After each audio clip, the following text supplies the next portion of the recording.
Hi, everybody. Again, this is Tracy Thomas, and it's time for another Medicare Minute. Today, I am piggybacking on my previous video, which was kind of the first in a series about employer coverage. In that video, I talked about what the rules are for Medicare for those of you who work or are an employer of less than 20 employees and one of you turned 65.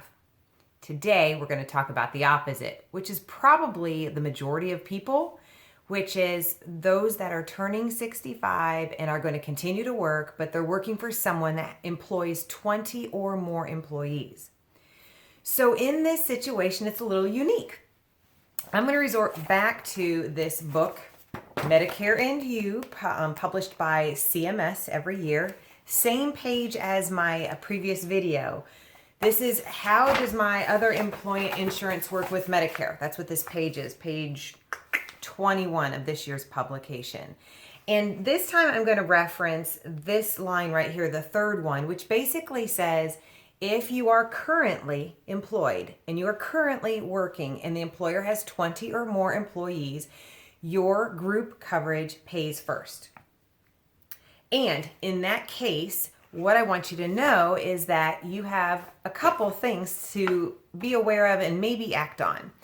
First, what this means is that at the age of 65, if you are on a group coverage like this, signing up for A and or B of Medicare is optional. It is not required. And there is not going to be a penalty down the road when you go to sign up for A and B, as long as you can prove that you had this group coverage and it was credible prescription drug coverage past your age of 65.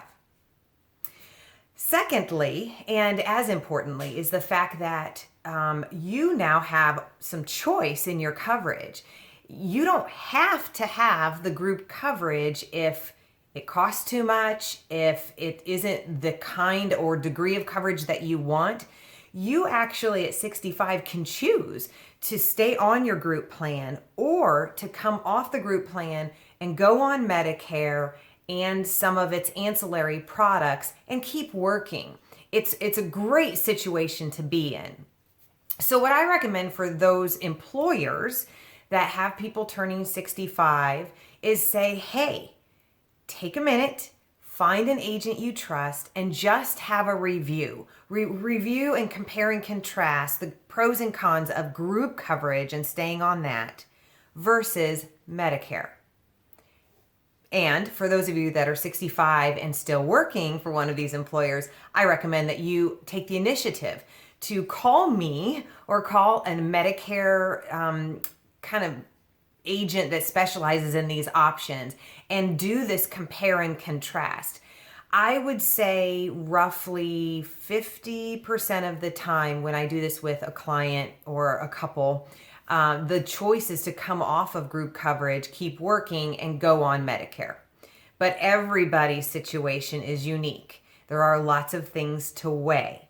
So take this information, talk over this with employees, employers, colleagues, and make sure that you're doing the best for yourself to understand these rules and to apply them where they might be in your best interest.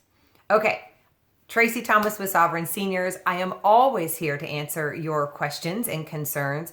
Please call me, subscribe to the button in the top of one of these corners, and my phone number is at the bottom. You guys have a good day and we'll talk again soon. Bye.